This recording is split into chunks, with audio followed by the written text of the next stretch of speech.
Cette pandémie qui a fait peur au monde, vous savez, les maladies, c'est mondial, c'est comme un courant d'air, ça n'a pas de frontières. Et la lutte contre cette maladie, elle n'est pas une lutte locale, il faut que je le souligne, c'est une lutte mondiale. C'est pourquoi j'ai dit que je ne vais pas polémiser là-dessus. C'est une lutte mondiale dirigée par des institutions internationales. Vous savez, presque tous les pays inscrits aux Nations Unies sont atteints par ce que dorénavant l'Académie française a féminisé, la Covid-19.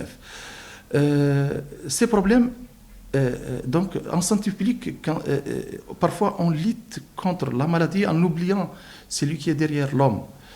Et ça, franchement, ça peut faire des dégâts, surtout que c'est sans précédent. C'est sans précédent, cette lutte mondiale, c'est fait que les avions sont écroués au sol, c'est fait que les voisins ne peuvent pas rendre visite. C'est une sorte de déluge, c'est vraiment la panique. Alors, moi, qu'est-ce que j'ai constaté? J'ai constaté quelque chose qui est inhabituel. J'ai constaté des nombres de décès inhabituels dans mon entourage.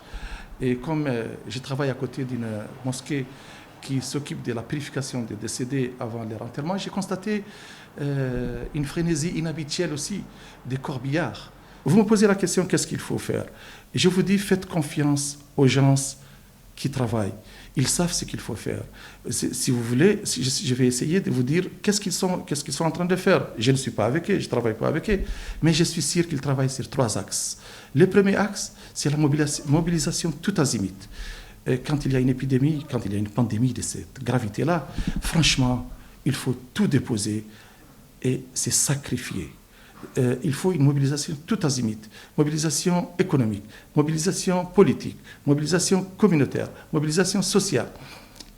Et ensuite, lutter contre la peur, monopoliser les messages, monopoliser la communication, assurer des sanctions pour les gens qui diffusent la peur. Faites même, allez-y, faire même des faux messages d'assurance, parce que vous êtes en train d'étiller les vulnérables qui avaient encore 10 ans à vivre.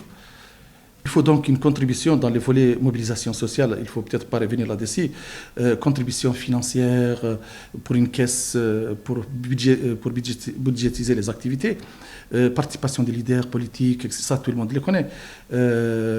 Alors, pour les volets contre la peur, c'est travailler sur les messages d'assurance, maîtriser la communication, lutter contre la stigmatisation, actualiser des plans d'action prenant en compte les spécificités locales de chaque société. Et par rapport aux personnes âgées, identifier, toujours dans les cadres de la paix, consolider la politique de l'emploi.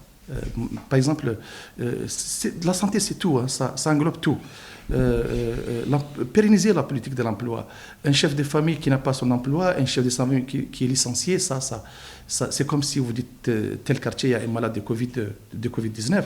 Donc, pérenniser l'emploi en soutenant les petites et moyennes entreprises. Il faut que tout le monde se sacrifie. Hein. C'est pas seulement c'est l'État, c'est les institutions internationales. C'est le moment de se sacrifier. Une épidémie, c'est toujours limité. C'est pas quelque chose ça revient peut-être 10 ans, 20 ans. Donc, c'est le moment de donner des sacrifices. Voilà. C'est l'après qu'il faut. Donc, pérenniser l'enseignement. Il ne faut pas arrêter. Il faut essayer de faire. Il ne faut pas tirer trop sur la ficelle. Hein, elle va se couper. Faites quelque chose de, comme on dit, il faut aller moyen voilà. Et soutenir les conditions de vie, c'est ce qui se fait, que je suis en train de vous dire. Baisser les prix des denrées alimentaires, baisser les tarifs de l'électricité, assurer surtout les approvisionnements. Ça va vers les hommes. Je reviens spécifiquement aux hommes malades d'insuffisance cardiaque, d'insuffisance rénale, d'hypertension artérielle, etc., les maladies chroniques. Alors, il faut identifier ces personnes, il faut les identifier, il faut distribuer des masques prioritairement et des produits d'asepsie prioritairement à ces personnes-là. Il faut faire des sensibilisations orientées à ces personnes-là. Il faut assurer absolument la continuité des traitements chroniques de ces personnes-là. Il faut subventionner les traitements qui sont chers pour ces personnes-là. Je vous remercie beaucoup.